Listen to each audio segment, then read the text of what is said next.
कितने साल से पॉलिटिक्स में? मुझे हो गए अप्रोक्सीमेटली पार्टी ज्वाइन किए हुए 2007 से आप लगा। आपके कॉलेज लाइफ के बारे में कुछ बताइए। आपके सारे इंटरव्यूज काफ़ी थोड़े से सीरियस होते हैं, तो थोड़ा कैजुअल। कौन से स्कूल से पढ़े आप? उससे पहले आप कॉलेज पॉलिटिक्स में थे? नो आई वाज औरंगाबाद का नाम। अभी तो देवेंद्र फडणवीस जी ने कहा कि किसी का बाप भी नहीं बदल सकता, उनके स्टेटमेंट है। तो क्या लगता है अभी भी चांस है वापस से कुछ होने का? देखिए, जब औरंगाबाद का नाम उद्धव ठाकरे के बाप ने बदल दिया तो जरूर किसी और का बाप भी आएगा जो वापस औरंगाबाद को लेके आए। Hello hello hello, welcome to another episode of Netagiri. आज हमारे साथ है सेंटर के इंडिपेंडेंट उम्मीदवार, औरंगाबाद सेंट्रल कॉन्स्टिट्यूएंसी के इंडिपेंडेंट उम्मीदवार हिशाम उस्मानी साहब। So welcome sir. मैं इस शो का नाम क्या रखने वाला हूँ पता है? 3 AM talks with Hisham Usmani. Hisham Usmani साहब दिन भर पैदल दौरा करने के बाद भी हम लोग को टाइम दिए। Thank you so much sir. We welcome you to the show and thank you shed for sponsoring the location. कैसा फील कर रहे हैं सर आप? दिन भर दौरा करने के बाद अब ऐसा लगता है कि कल और जगहों से जाके मिलें ताकि हमारी बात उन तक पहुंच पाए। बॉडी से थोड़े से एग्जॉस्टेड ज़रूर लगते हैं, लेकिन जो इमोशंस हैं, जो लोगों की फीलिंग्स हैं, जो इस वक्त एक टेम्पो बना हुआ है, एक जिस लड़ाई में हम हैं, तो उसमें ये लगता है कि कब हमको फिर से मौका मिले लोगों के बीच जाएं, उस बात को रखें और जितने हो सकता है उतने ज़्यादा लोगों को अपने साथ जोड़ें ताकि ये लड़ाई जो है उसको हम जीत पाएं। आप अभी तक के जितने भी लोगों से मिले आपके पैदल दौरे में, तो आपको क्या लगा कि कौन से मुद्दों पे इस बार का विधानसभा इलेक्शन होने वाला है औरंगाबाद कॉन्स्टिट्यूएंसी के लिए स्पेशली? मेरे वैसे मैनिफेस्टो में तो कई बातें हैं कि मैं क्या करना चाहता हूँ लोगों के लिए, क्या देना चाहता हूँ जनता को, what are my aims and all. लेकिन जो मुद्दा पिछले लगभग 2.5 सालों से मेरे साथ एक तरीके से जुड़ सा गया है, लोगों का मेरी तरफ देखने का नज़रिया या मुझसे मिलने का एक जो मकसद मुझे लगता है, तो वो जो हमारे पास जो रीनेमिंग हुई है, जिसको हम कहेंगे कि औरंगाबाद का नाम तब्दील करके जो संभाजी नगर किया गया, जिसके खिलाफ मैंने पिछले 2.5 साल से लगभग मैं लड़ाई लड़ रहा हूँ, तो लोगों का वही मुद्दा मुझे देखने में आता है कि लोग मुझे यही पूछते हैं कि वो लड़ाई कहाँ तक आई।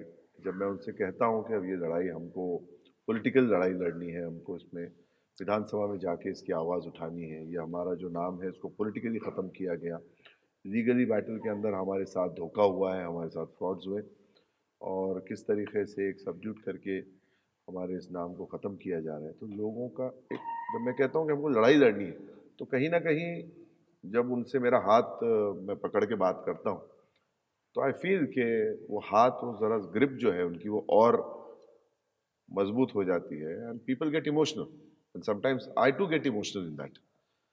तो एक मुझे तो ऐसा लगता है कि मेरा जो इलेक्शन कैंपेन है ये एक काफ़ी एक इमोशनल उसके लिए चल रहा है, क्योंकि ये सिटी से कई लोगों को बहुत ज़्यादा, मतलब कई तो मुझे तो लगता है सभी लोगों को लगाव है और लोग वही सुनना चाहते हैं। मुझे लगता है कि इस इलेक्शन में जो मेन मुद्दा सेंट्रल कॉन्स्टिट्यूंसी में मुझे देखने में आया वो रीनेमिंग है और पीपल वांट के वो नाम जो औरंगाबाद है वही हमारा बरकरार रहे, वो इसको हमको पूरी तरीके से जैसा पहले तो हुआ करता था वापस मिल जाए। अभी तो देवेंद्र फडणवीस जी ने कहा कि किसी का बाप भी नहीं बदल सकता, उनके स्टेटमेंट है। तो क्या लगता है अभी भी चांस है वापस से कुछ होने का? देखिए, जब औरंगाबाद का नाम उद्धव ठाकरे के बाप ने बदल दिया तो जरूर किसी और का बाप भी आएगा जो वापस औरंगाबाद को लेके आएगा। जी बिल्कुल। अपनी लास्ट टाइम एक बार अपन मिले थे तो अपनी बात हो रही थी कि औरंगाबाद दक्षिण की खिड़की है। औरंगाबाद पॉलिटिकली काफ़ी इम्पोर्टेंट है, गेटवे टू साउथ इंडिया। और वो हमने एमपी इलेक्शन में भी देखने मिला और अभी महाराष्ट्र का जो विधानसभा इलेक्शन है तो उसमें भी औरंगाबाद काफ़ी की रोल प्ले कर रहा है, काफ़ी पार्टीज की यहाँ पर नज़र है। तो मेरा सवाल ये है कि जो कल्ट फॉलोइंग है आपकी अपोजिशन की, जैसा एक एमआईएम की है और शिवसेना की है, तो आप उस कल्ट फॉलोइंग को काउंटर कैसे करेंगे? इसके लिए आपको थोड़ा-सा पीछे जाना पड़ेगा। आपको ये समझना पड़ेगा कि ये कहाँ से इसका ओरिजिन कहाँ से हुआ। औरंगाबाद अगर हम देखें, हमको इसको स्टडी करें, जो यूथ्स हैं, उनके लिए भी कहना चाहूँगा कि व्हाट्सएप यूनिवर्सिटी से बाहर निकल के अगर हम देखते हैं, तो औरंगाबाद एक पीसफुल शहर था और यहाँ पे बड़ा एक दूसरे में कई कम्युनिटीज़ में एक प्यार भरा, जिसको हम कहते हैं नेशनल इंटीग्रिटी, आपसी भाईचारा था। लेकिन 1988 में आई रिमेम्बर कि बाल ठाकरे यहाँ आए और उन्होंने ये मुद्दा सामने रखा कि इस शहर का नाम मैं बदल देना चाहता हूँ। वहाँ से चीज़ें हमारी जो है वो चेंज होने लगी। उस वक्त तक औरंगाबाद जो है वो fastest developing city in Asia की जो लिस्ट थी उसमें अपनी जगह बना चुका था बड़ी मजबूती से और ग्रो कर रहा था।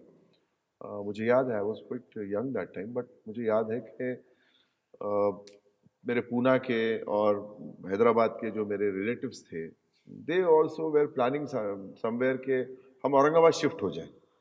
जी, बट आज आप इमेजिन नहीं कर सकते कि someone will be telling that मैं औरंगाबाद आना चाहता हूँ फ्रॉम पूना और हैदराबाद। सही है। तो ये चीज़ें मैंने देखी है। और जैसे आपने सवाल पूछा कि इसको हम किस तरीके से ख़त्म कर सकते हैं, तो मुझे लगता है कि जो बीमारी होती है उसकी आपको जड़ में जाना पड़ता है। ये कल्ट आया कहाँ से? ये कल्ट के जो फॉलोअर्स हैं ये आए कहाँ से? अगर बात करें शिवसेना की, तो इस मुद्दे से ये उभरा है और मुद्दा जब तक हम इसको सॉल्व नहीं करेंगे इस मुद्दे को, जब तक ये चीज़ को मुझे नहीं लगता कि वापस हम ले पाएंगे।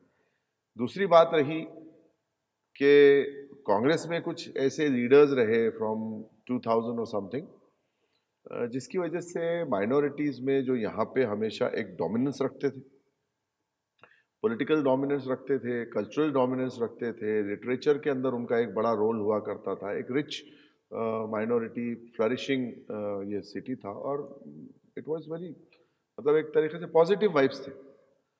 लेकिन कांग्रेस की कुछ गलत लीडरशिप जो आई ना है, मेरे ख्याल से 2000 और 90 से शुरू हो गया था लास्ट लास्ट वो दौर। उसके बाद उन्होंने माइनॉरिटीज़ के लीडरशिप को ख़त्म करना शुरू किया, उसको जो है तो बिल्कुल साइडलाइन करना शुरू किया, जिसको हम कहेंगे सबस्टैंडर्ड लीडर्स उन्होंने लाने शुरू किए माइनॉरिटीज़ के अंदर उसमें, और लाके सिर्फ उसको पेश किया कि ये आपके लीडर हैं। तो कहीं ना कहीं माइनॉरिटीज़ को हम अगर बात करें तो उनके अंदर एक गुस्सा पनपने लग गया था। लेकिन दे वर हेल्पलेस, क्योंकि उस वक्त कांग्रेस के अलावा उनके पास कोई ऑप्शन नहीं था। मुस्लिम लीग आ चुकी थी, बट उसके जो लीडर्स थे वो कहीं ना कहीं अपनी जगह खो चुके थे या वो जगह नहीं बना पाए थे। They were losing the grounds और कांग्रेस वो गेन करती जा रही थी, लेकिन वो गुस्सा बरकरार था। अगर आपको याद होगा तो पोस्ट बाबरी मस्जिद डिमोलिशन एक प्रोटेस्ट हुआ था जिसमें कांग्रेस के ही मिनिस्टर के कार्यकाल में, जब मुसलमानों ने एक, जैसे वो हर साल आपके जेल भरो दिया करते थे, तो उनको पुलिस ग्राउंड में ले जाके बड़ी बेरहमी से उनके ऊपर जो है तो अटैक किया गया था, असॉल्ट किया गया था। वो चीज़ भी कहीं ना कहीं माइनॉरिटीज़ के दिल में बड़ा घर कर गई थी। फिर उसके बाद कांग्रेस के ही मुखपत्र कहे जाने वाले, तो मतलब आपको माउथ ऐसा स्पीकर लगता है कि कहे, कांग्रेस कहीं न कहीं सॉफ्ट हिंदुत्व आई करती एम है? Coming to the point. तो उसके ज़रिए मुसलमानों की जो मेन वर्शिप प्लेस है उसको आतंकवाद का अड्डा कहा जाना और उनके बारे में ल्यूड कमेंट्स पास किए जाना, और वो जो सबस्टैंडर्ड लीडरशिप जो उन्होंने खड़ी की थी, उसकी वजह से मुसलमानों को वो सारी चीज़ें या वो जो वांट थी पावर की, हर कम्युनिटी को पावर वांट होती है, एवरीबडी वांट्स, वो नहीं मिल पा रही थी। ये सारा गुस्सा और जो उनके साथ जो नाइंसाफ़ी हो रही थी और वो भी बड़ी खामोशी से हो रही थी, जिसको हम मुँह चुप्पी हरकत कहते हैं कॉमन ज़बान के अंदर। तो they were very much frustrated, they wanted to burst out. जैसे ही उनको एमआईएम का कोई ऑप्शन मिला यहाँ पे, आप देखते हैं कि पूरे महाराष्ट्र में एमआईएम नहीं बढ़ी, लेकिन सिर्फ औरंगाबाद में क्यों बढ़ी? और इसके अंदर मुझे लगता है कि कहीं न कहीं कुछ कांग्रेस लीडर्स का भी हाथ रहा है कि जिन्होंने अंदर से उसको पुश किया, और साथ-साथ जो आरोप लगते आए हैं कि बीजेपी का इनको साथ होता है, वो भी एक स्पेक्टेटर होने के नाते, एक पॉलिटिक्स का स्टूडेंट होने के नाते मुझे लगता है कि कहीं न कहीं ये बात में हमको कहीं ना कहीं ट्रस्ट आता है। शायद यही रीज़न था मैंने आज तक एमआईएम ज्वाइन नहीं की, क्योंकि मैं उन पर ट्रस्ट नहीं कर पाया। और ये एक सेंटिमेंट तैयार हुआ जिसको हम कहेंगे कि जो आपने जैसा कहा कि from one side and from the other side it was due to this polarisation और बिकॉज ऑफ दिस इशू जो रीनेमिंग का आ गया था। अब इसको हम कैसे काउंटर करेंगे? तो मैंने अपनी तरफ से जो बात कही है कि I would like to resolve the issue. ये बीमारी को हम जब तक क्योर नहीं करेंगे, जो हमारे इसमें उठ गई है, जो आ गई है, जब तक हम आगे नहीं बढ़ पाएंगे, इसको टैकल नहीं कर पाएंगे। इसको टैकल करने के लिए आपको इशू को रिजॉल्व करना पड़ेगा। हमने अपनी तरफ से ये पेशकश की है और एक बात रखी है कि औरंगाबाद जब ये इतना बड़ा हो चुका है, इतना इसका एक पॉपुलेशन साइजेबल हो चुका है कि यहाँ पे बड़ी आसानी से बिना कोई नया सिटी बसाए, बिना कोई नया ऐसा डेवलपमेंट किए, आप यहाँ पे 2 म्युनिसिपल कॉरपोरेशंस कर सकते हैं, लाइक पुणे एंड पिंपरी चिंचवड, और हैदराबाद सिकंदराबाद, और लाइक मुंबई थाने। तो उसको करने के लिए ज़्यादा कुछ नहीं करना है। मैंने अपनी तरफ से ये प्रपोजल दिया हुआ है कि जो आपने सातारा देवलाई का जो गांव है उसको तो हमने आपके इसमें ले लिया कॉरपोरेशन के अंदर, लेकिन उसके बाजू के जो गांव हैं जो डेवलप हो चुके हैं, जैसे बाड़ापुर, गंधेरी, झालटा, उसके इधर आप आ जाएं तो मांडकी, मांडकी से आप आगे इधर से इस साइड से हीरापुर और सुंदरवाड़ी भी गांव आते हैं। फिर इसके इधर साइड आ जाएं आप तो सौंगी आता है, सौंगी से आप इधर साइड में आ जाएं तो फिर अशरफपुर आता है, अशरफपुर के बाद इस्लामपुर वाड़ी, यानी आफ्टर इस्लामपुर वाड़ी कम्स ओहर। और अगर आप नीचे चले जाएं पैटर्न रोड की तरफ तो वालूज महानगर के कुछ गांव आपको नज़र आते हैं, जैसे गोलवाड़ी है, उसके बाद आपका तीसगांव है, रांजन गांव है, पंडरपुर है, वालूज है। ये सारे जो गांव हैं अप टू नारायणपुर, ये इतना बड़ा हो चुका है, इतना वास्ट हो गया, इसमें बिल्डिंग्स भी बन गए, फ्लैट्स भी बन गए, और उनको भी बेचारों को पूरी सुविधा नहीं मिल पा रही जो उनको मिलना चाहिए। सिर्फ अगर हम थोड़ा सा नक्शे को रिवाइज करके ये सारे जो डेवलप हो चुके गांव हैं, फ्रिंज एरियाज, इनको ऑलरेडी सिडको ने डिक्लेयर किया हुआ है, झालर क्षेत्र, और इसमें कैंटोनमेंट बोर्ड का तो प्रपोजल चल ही रहा है, उसको अगर हम मिला दें तो इस वक्त हमारे पास जो 126 वार्ड की जो स्थिति बनी है, at the time when I was Congress president 126 wards का हो चुका था, तो बड़ी आसानी से 200 के ऊपर वार्ड्स चले जाएंगे।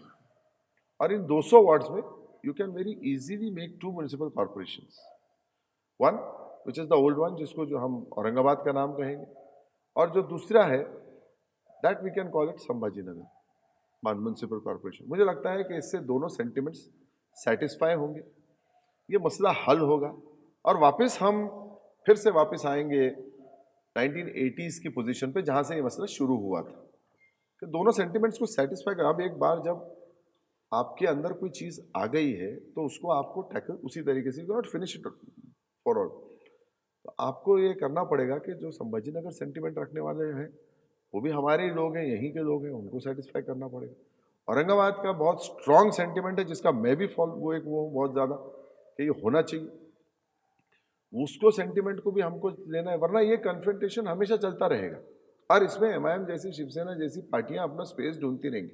बीजेपी तो खैर उसका तो रोज ही वो बिल्ली का या बंदर वाली स्टोरी आती है कि वो ना इसको देती है ना इसको देती है, सारी रोटियां अपने हिस्से में ले लेती है। ये मसले को हल करके हम, मुझे लगता है कि इन पार्टियों की पकड़ ढीली होगी, फिर नया मुद्दा लाने के लिए इनको बहुत समय लगेगा, और इसके बाद वी कैन अगेन प्रोसीड जहां से हम रुके थे। डॉक्टर जफीक जकरिया का जो मॉडल चल रहा था, and it was a very successful model, तो हम फिर से उस मॉडल को कंटिन्यू करेंगे, but with a revise version. जैसे हम मोबाइल में देखते हैं अपग्रेड वर्जन आ जाता है, तो उस वक्त जो उन्होंने मॉडल रखा था 1980s में, वो आज मुझे लगता है ना 2024-2025 में काफ़ी हद तक, आज तक भी वो सफिशेंट है। लेकिन अब जब हम देखते हैं कि what will be the next generation priority, तो मुझे लगता है कि अब एआई आ गया है, अब आईटी सेक्टर ज़्यादा वो हो गया है, तो अब उसका नेक्स्ट वर्जन या अपग्रेड वर्जन हम आगे लाते हुए हमको टारगेट्स भी सेट करने पड़ेंगे। आपको लोगों को कुछ काम देना पड़ेगा, कुछ उनके सामने कुछ रखना पड़ेगा, then only they will be, वो भागेंगे, कंपटीशन में आएंगे, उन लोगों का दिमाग लगा हुआ रहेगा। अगर आप उनको आइडियल छोड़ देंगे तो वो एक तरीके से, जैसे आपने बताया कि कल्ट के उसमें चले जाते हैं। मेरा टारगेट है कि हम लोग जो है एक पहले सॉफ्ट टारगेट, शॉर्ट टारगेट उसको हम मुकर्रर करें, जिसमें मुझे लगता है कि हमसे पीछे या हमारी बराबरी में जो शहर हुआ करते थे उस वक्त, जैसे पूना, नासिक, नागपुर, इवन हैदराबाद, इनको अगर हम अपनी नज़र के सामने रखें और इनको टारगेट रखें कि हमको औरंगाबाद को अब इससे आगे ले जाना है, ये पहली रेस हमारी इनसे होगी, तो यहाँ की जनता का भी दिमाग जो है वो पॉजिटिव उसमें जाएगा, ना कि इन पार्टियों की जो एक सियासत चल रही है इसको टैकल करने का। मुझे लगता है कि माइंड्स को आपको जो है उसकी दिशा बदलनी पड़ेगी, एंड इन पॉजिटिव सेंस। और ये आपको ये लगता है क्या कि इंडिया में ओवरऑल देखेंगे अपन, इंडिया में डेमोक्रेसी कहीं ना कहीं ख़त्म हो रही है? जैसे अभी दो एग्जांपल्स है। एक तरफ कुछ लोग बोलते हैं कि मुस्लिम खतरे में, और दूसरी तरफ कुछ लोग बोलते हैं हिंदू खतरे में। तो ये जो दोनों साइड के जो एक्सट्रीम्स है, तो इस एक्सट्रीमिज्म की वजह से क्या आपको लगता है कि इंडिया में डेमोक्रेसी खत्म हो रही है? देखिए, डेमोक्रेसी खत्म तो नहीं हो सकती, डेमोक्रेसी को फिर से वापस मजबूत बनाया जा सकता है। हाँ, लेकिन हम ये कहेंगे कि डेमोक्रेसी कमज़ोर हुई है। डेमोक्रेसी कमज़ोर इन द सेंस कि इस वक्त जो रिजीम है और दूसरी जो साइड आप कह रहे हैं वो उन्हीं की सिस्टर कंसर्न्स है, वो उन्हीं के आउटलेट्स है। जैसे आप कहेंगे कि आपको वेज पिज़्ज़ा लेना है या नॉन वेज पिज़्ज़ा लेना है, the base is the same. उस पे आप ये कैप्सिकम और ये बाकी चीज़ें डालते हैं, और या फिर आप उस पे चिकन वो करते हैं। तो ये जो है इस वक्त जो रेजीम है, इन्होंने डेमोक्रेसी को बिल्कुल भी एक तरीके से ट्रैंकुलाइजर देके उसको तरीके से सुला दिया है या कमज़ोर कर दिया है। अब हमारा कोशिश रहेगी, हम जो इस मुल्क में आज जिंदा हैं, जो सेकुलर आइडियोलॉजी को पसंद करते हैं वाकई में, not like the Congress party leaders which earlier I was इन, हमको ये करना पड़ेगा कि हमको उस पोस्ट को या उस मुकाम को जीतना पड़ेगा। कहीं ना कहीं अगर हमारी नीयत साफ भी है तो हमको पॉलिटिक्स के ऊपर के हमको पावर अपने हाथ में लेना पड़ेगा, and then see to it कि डेमोक्रेसी सही तरीके से लागू की जा सके, लोगों तक पहुंचाई जा सके। तो मैं इसको ये नहीं कहता कि डेमोक्रेसी खतरे में है, मुझे लगता है कि डेमोक्रेसी को कमज़ोर किया जा रहा है। जिस वक्त लीडरशिप फिर से बाकी में सेकुलर आ जाएगी, democracy will be the same, it will be flourishing, it will be blooming like it was, and it should be.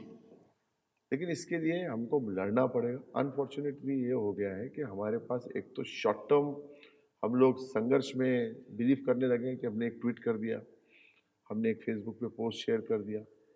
Congress में जब मैं था तो मैं देखता था मेरे साथियों के ज़रिए कि अगर धरना देना है, प्रोटेस्ट देना है, तो एक दिन का या एक घंटे का आंदोलन, मैं उनको बुलाया करता था कि हमको प्रोटेस्ट करना है। They used to come very happily, क्योंकि उनको पता था मीडिया है कि कवरेज मिलेगा, एंड वो वहाँ पे लटक लटक के दरवाज़ों पे खूब नारे मारा करते थे। You might have seen the pictures in the newspapers and all. और उसके बाद वो लोग जो है, तो जैसे ही वो धरना खत्म, हाँ पुलिस की वैन लाया करती थी, it was all very dramatic जो होता था, सारी पार्टियों का ये होता है। उसके बाद वो जब पकड़ के पुलिस वाले उनको अंदर डालते हैं तो बड़े ड्रामेटिक अंदाज से वो वैन के दरवाजे को लटक के बाहर आते हैं और नारे मारते हैं, और फिर वो अपना वो हो गया, हाँ जी फोटो सेशन हो गया, वो अंदर जाके बैठ जाते हैं। लेकिन वैन जब वो वैन पुलिस स्टेशन पहुंचती थी तो एक आधे घंटे के बाद वो सारा पेपर वर्क होता था, तो मुझे आके बार बार पूछते थे, सर हम जाएं, सर हम जाएं। मैंने कहा तुमने अरेस्ट क्यों दी? सर आप अरेस्ट हुए हैं तो बी प्रिपेयर्ड कि हमको जेल जाना है। सही है। अब जब तक हमारी बेल नहीं होगी, ये होगी वो होता है, सर अब हमको जाना है, मुझे मदर को लेके जाना है, वाइफ को मुझे ये करना है, मुझे फलाना काम है। तो एक तरीके से क्या हुआ कि हम लोग शॉर्ट टर्म लड़ाई लड़ने लगे। और आपको जब कोई लड़ाई लड़नी है, डेमोक्रेसी के लिए लड़ना है, या किसी भी अन्याय के खिलाफ लड़ना है, किसी भी इनजस्टिस या गलत चीज़ के खिलाफ लड़ना है, तो you have to be prepared कि इसमें मेरी जान भी जा सकती है। इसीलिए तो आपको हार पहनाए जाते हैं जब आप पॉलिटिक्स में हैं, तो कि you are fighting for the people, they believe कि you are a fighter for them. आप कितने साल से पॉलिटिक्स में? मुझे हो गए अप्रोक्सीमेटली, पार्टी ज्वाइन किए हुए 2007 से आप लगा और उससे पहले आप 17 कॉलेज years। पॉलिटिक्स में थे? No I was in college politics, I आपके was in college business. College life के बारे में कुछ बताइए। आपके सारे इंटरव्यूज काफ़ी थोड़े से सीरियस होते हैं, तो थोड़ा कैजुअल। जी, स्कूल लाइफ खत्म करने के बाद, जैसे मैंने इससे कौन से स्कूल पहले, से पढ़े आप? मैं मॉडल हाई स्कूल से पढ़ा हूँ, ओके। क्योंकि मेरी मदर जो थी वो आज़ाद कॉलेज में एचओडी थी, अच्छा। और जकरिया साहब का इंस्टीट्यूट था, एंड जकरिया साहब से भी हमारे फैमिली के बहुत अच्छे रिलेशंस रहे, और मेरे दादा के साथ काफ़ी उनके वो थे, कॉर्डियल रिलेशंस थे। और अपनी यूथ स्टेज में जकरिया साहब मेरे फादर, अपने ग्रैंडफादर के साथ बहुत ज़्यादा रहा करते थे। इसलिए उनके स्कूल से मैं पढ़ा। उसके बाद जब मैं बाहर निकला तो I brought form of Azad college, क्योंकि ओके। यूजुअली इट हैपेंस कि आप एक इंस्टीट्यूट से निकलेंगे तो उसी के कॉलेज में आप जाते हैं। तो मैंने आज़ाद कॉलेज का फॉर्म लाया। जब फॉर्म लाया तो मेरे फादर से मुझे पूछा उन्होंने, ही वॉज अ डॉक्टर, कि तुमने कल कॉलेज का फॉर्म खरीद लिया? मैंने कहा मैं लेके आ गया आज़ाद का form. Very I was very happy, क्योंकि जब हम स्कूल से निकल के कॉलेज में जाते हैं तो हम एक बंच ऑफ चिकन के जैसे रहते हैं, जैसे चिकन चिक्स के जैसा, कि हम साथ में जाना चाहते हैं कि हमारी रैगिंग वैगिंग ना हो, क्योंकि सुनने रहता है कि भाई रैगिंग होती है कॉलेज में जी। और। इसीलिए हम उसमें जाने एक्साइटेड भी थे और थोड़े डरे हुए भी थे। लेकिन मेरे फादर ने मुझे बहुत शॉकिंग बात की कि नहीं, तुम आज़ाद कॉलेज में नहीं, तुम मिलिन में जाओगे। तो I was shocked and I was very nervous also, why. So he told me कि नहीं, हमारा फैमिली जो है, हमारा परिवार जो है, ये डॉक्टर बाबा साहेब अम्बेडकर से जुड़ा हुआ परिवार है। और बाबा साहेब के साथ हमारा एक नाता रहा है। वो तुम्हारे दादा ने भी उनके साथ काम किया है, क्योंकि मेरे दादा ने उनको पर्शियन टू अरबिक ट्रांसलेशन करके दिया था। मिलिन की जो ज़मीन थी वो निज़ाम से मिली थी, उसके कुछ डॉक्यूमेंट्स पर्शियन में। And my grandfather was a lecturer of दीनियात इन मल्टीपर्पज़ इंस्टीट्यूट, जो भड़कल के बाहर है जी। आपके ITI के सामने। That time post independence it was intermediate college. तो बाबा साहब को ट्रांसलेशन करवाना था, किसी ने मेरे दादा का रेफरेंस दिया, ही केम टू आवर हाउस, वो ट्रांसलेशन करके दिया। तो उसके बाद उसके सिलसिले में मल्टीपल टाइम्स बाबा साहब का हमारे घर आना हुआ और धीरे धीरे रिलेशन भी बन गए। मेरे फादर को भी बाबा साहब बाय नेम जानते थे। तो मेरे फादर ने मुझसे कहा कि भाई मैं भी बाबा साहब के इंस्टीट्यूट से पढ़ा हूँ, मिलिन से, और तुम भी वहीं से 11वीं 12वीं करो, उसके बाद तुम जहाँ जाना चाहो तो आप जाओ। ठीक है, फादर की ख्वाहिश थी, तो मैंने मिलिन में एडमिशन लिया। वहाँ जब मैं गया तो काफ़ी डिफरेंस था।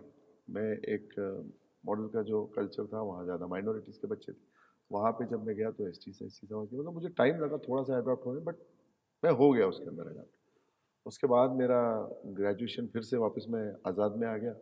BCom मेरा आज़ाद से हुआ, बट वो वो टाइम पे मेरा आज़ाद कॉलेज कैसा था? आप एक इमेज क्रिएट बना सकते हैं हम लोग के लिए, बट हम लोग भी आज़ाद मैं कॉलेज से yes pass yes out I है। टेल यू, मेरा एक्चुअली आज़ाद में जो मेरा ग्रेजुएशन हुआ उसमें मैंने बहुत ज़्यादा वक्त नहीं दिया, अच्छा, अच्छा, अच्छा। क्योंकि मैंने अपनी बहुत छोटी उम्र में मैं बिजनेस में आ गया था। Okay, I okay. Was I think 16 और 17, 16 only when I started my business. I came into real estate industry. और मुझे याद है कि मैं पहली बार जब मुझे कुछ इनकम हुई और मैं इनकम टैक्स भरने गया, तो मेरे CA, वो भी नए नए CA बने थे, जयेश साहू उनका नाम है आज, वो he is a very renowned and well known chartered accountant. तो उन्होंने मेरी फाइल बनाई, सब कुछ की, and when he saw my age, तो उन्होंने कहा आप तो 18 भी नहीं, एंड तो मैं आपका इनकम टैक्स नहीं दे सकता, तो you just go back and come back to me when you are 18। तो मैं वापस चला गया। तो आज ये भी एक बात की सच्चाई है कि I am a tax payer from the age of 18। Nice. ठीक है। उसके बाद जब मैं ग्रेजुएशन ये सारा कर रहा था, तो मैं अपने बिजनेस पे ज़्यादा ध्यान देता था, इसलिए मैंने सिर्फ एग्ज़ाम देने के लिए मैं जाता था। तो आज़ाद से मेरा बहुत ज़्यादा वो नहीं, वहाँ कुछ दोस्तों से अलबत्ता मेरा एक ग्रुप बना है जो आज भी हमारा ग्रुप है, and we are still together. उसके बाद फिर मैंने जो हमारे सर थे, एक मुजीब सर थे, उन्होंने मुझे पढ़ने में इसमें काफ़ी, यानी मैं एक्चुअली बड़े नॉटी स्टूडेंट था अपने स्कूल डेज़ में, और इसमें तो बहुत ज़्यादा पढ़ने में मेरा रुचि नहीं थी। लेकिन मुजीब सर ने जो पढ़ाया उससे मुझे एक इंटरेस्ट आने लगा, मेरे मार्क्स थोड़े ठीक आने लगे, तो देन आई गेन कॉन्फिडेंस कि नहीं यार मैं कर सकता हूँ इसके अंदर। उसके बाद एक अज़हर इमाम सर हैं जो आज भी शायद मेरे ख्याल से क्लासेस लेते हैं, इमाम सर, इमाम्स कोचिंग क्लासेस। उनके पास मैंने CET की तैयारी शुरू की, and I gave my CET, और मुझे अच्छे मार्क्स आए। और MGM इंस्टीट्यूट ऑफ मैनेजमेंट जो यहाँ है औरंगाबाद, वहाँ पे मुझे MBA में एडमिशन मिल गया, फ्री सीट। आपके कॉलेज लाइफ का सबसे फन डे कौन सा था कि आप यस लाइक यस, वो that memory? That was I was coming. Okay. तो मैंने ये 2 साल, क्योंकि मैं बिजनेस में थोड़ा सा सेट हो चुका था, तो मैंने सोचा कि अब मैं थोड़ा सा अपना कॉलेज लाइफ एंजॉय करना चाहूँगा, इसलिए MBA के अंदर मैंने खुल के थोड़ा समय दिया, and we enjoyed a lot. आज भी MBA के जो फ्रेंड्स हैं, वो मेरे साथ बहुत ज़्यादा उनके हमारे रिलेशन हैं। उसमें हमने बहुत इन्जॉय किया, उसमें पार्टीज़ हुआ करती थी, उसमें हम लोगों के नाइट आउट्स हुआ करते थे। एक गोल्डन रॉक्स हॉस्टल हुआ करता था आपके 7 हिल कॉलोनी के अंदर। मेरा घर तो यूनिवर्सिटी गेट के पास था, लेकिन मैं अपने दोस्तों के साथ जो मैक्सिमम नॉर्थ इंडिया से थे, मैं हॉस्टल में रहा करता था जाके, अच्छा, अच्छा। क्योंकि I used to enjoy that hostel life and all, मतलब मुझे एंजॉय करना था। तो हमारा जो ग्रुप था वो बड़ा अच्छा था और उसमें हमने बहुत इंजॉय किया। हर चीज़ को हम इंजॉय करते थे। जैसे हम लोगों को कभी फर्स्ट सेमेस्टर में मुझे याद है कि हमारे सीनियर्स ने हमको बड़ा फनी ड्रेस पहन के आने को कहा था और उसको भी हमने वो काफ़ी उसमें दिया। क्या पहने थे आपने? मैंने पहनी थी, मुझे याद है हम लोगों को दिया गया था कि वो मसा वसा समथिंग बना हो ऐसा यहाँ पे और वो मेरे ख्याल से कोई एक वो मछली वालों के जो कपड़े होते हैं ना, लुंगी पहन के आओ, अच्छा, हाँ हाँ। लुंगी हो उस पर टी शर्ट हो और बेल्ट बांधा हुआ उस पर। ओके ओके तो okay. It was very funny, तो हम लोगों ने लेकिन उसको एंजॉय किया एक फैंसी सही ड्रेस है। जैसे। वो फोटो है आपके पास? हाँ होगी मेरे पास डेफिनेटली विद माय फ्रेंड्स, मेरे साथ मेरे अच्छा दोस्त हैं अच्छा। अजय प्रवीण, ये उनके साथ मेरी फ़ोटो होगी उसके अंदर। तो ऐसे मैंने कॉलेज में एमबीए कंप्लीट किया, फिर वापस मैं बिजनेस में आ गया और 2002 में मेरा एमबीए कंप्लीट हुआ।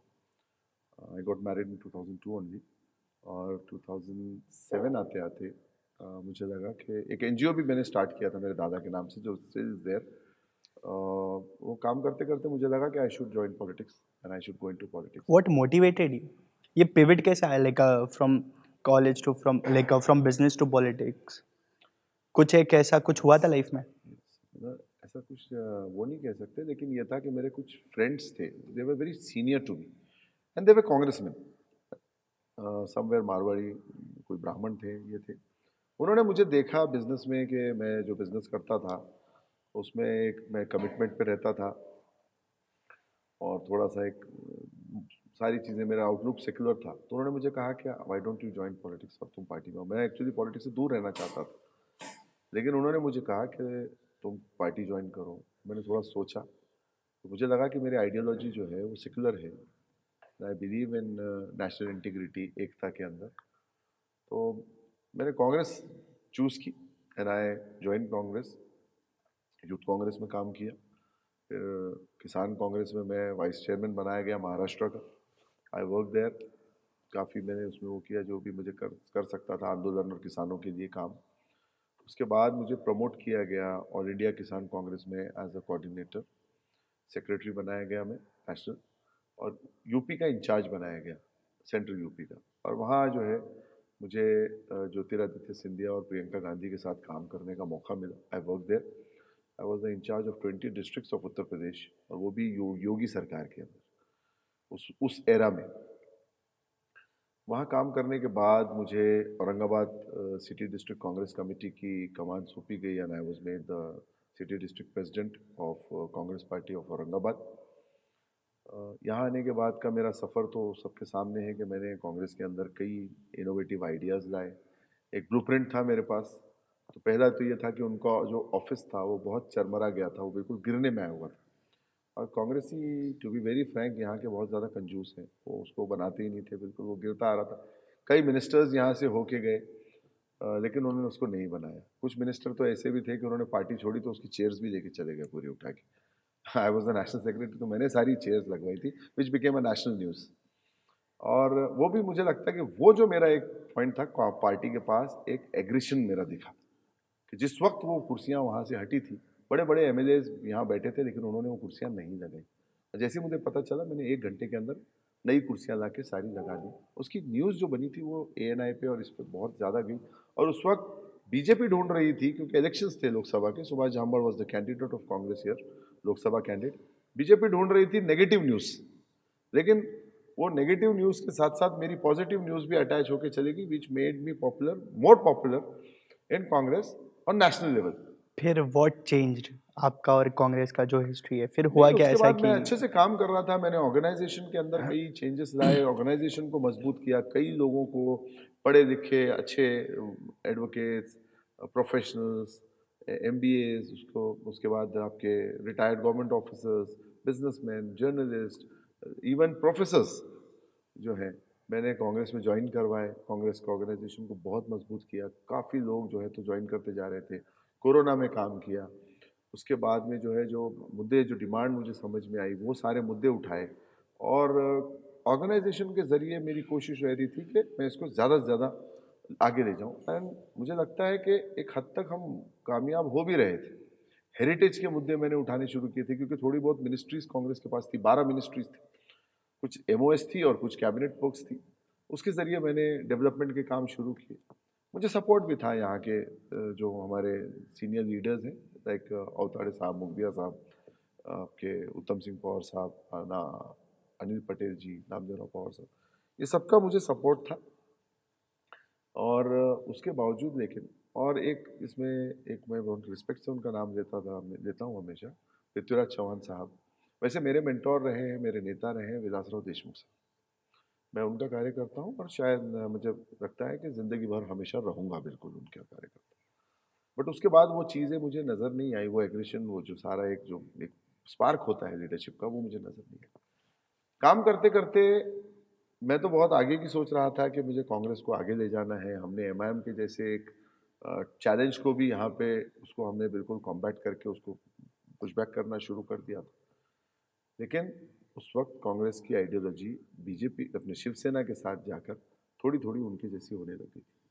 हिंदुत्व का जो बात चल रही है, आज भी बात होती है कि कांग्रेस ये सॉफ्ट हिंदुत्व पे चली गई, ये थोड़ा सा वायरस मुझे ज़्यादा लगने लगा। और जब ये मुझे डाउट आया कि ये मेरे शहर का नाम बदलने वाले हैं, तो मैंने उनको यही कहा कि आप इसमें ना जाएं। अगर आप जाएंगे तो ये बहुत पार्टी को इसका नुकसान होगा, and it will be hazardous.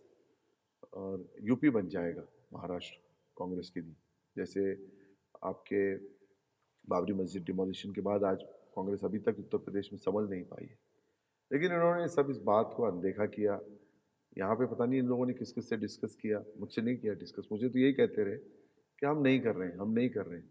But अचानक जब ये सरकार गिरने पे आई, सारे मिनिस्टर्स भाग गए आपके उद्धव ठाकरे के, मुझे डाउट था कि इसमें ये प्रपोजल आने वाला है।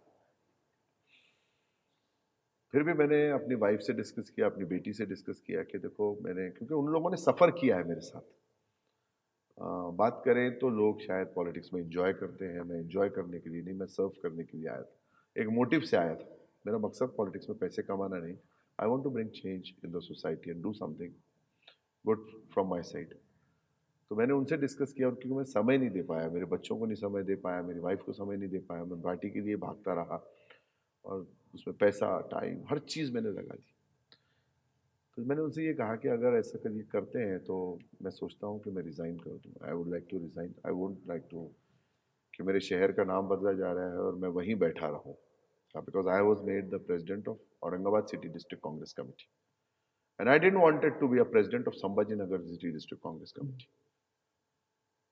तो मुझे लगा कि मेरी शिनाख्त के साथ, और ये अगर मेरी कम्युनिटी से जुड़ा नाम है तो इसमें क्या बुराई है, ऐसा कौन सा गुनाह हो गया। मेरी फैमिली ने, मेरी वाइफ ने, मेरी बेटी ने बहुत पॉजिटिवली लिया। उन्होंने यही कहा कि आपका जो फैसला है, हमको लगता है कि वो सही है, we are with you. When two important people of your life are with you, तो मुझे लगता है कि मुझे हिम्मत आई, और मैंने वो रेजिग्नेशन अपने जेब में रखा हुआ था। ये तो मुझे यही कहते रहे कांग्रेस के लीडर्स कि we are not doing it. लेकिन 29 जून 2022 शाम 4:30-5 बजे टीवी पे आया कि नाम चेंज हो चुका है औरंगाबाद का और उस्मानाबाद। उस वक्त मैंने इनको कॉल किया, जो मुंबई में बैठे हुए लीडर्स थे, कि आपने ये ब्लंडर किया है और ये बहुत गलत चीज़ है जो आपने की है। You lied to me. आप कह रहे थे कि मैं यहाँ का प्रेसिडेंट हूँ, जब मैं आपको कह रहा हूँ don't do it and you are going ahead, ये गलत बात है। You are back stabbing us, you have dissed us.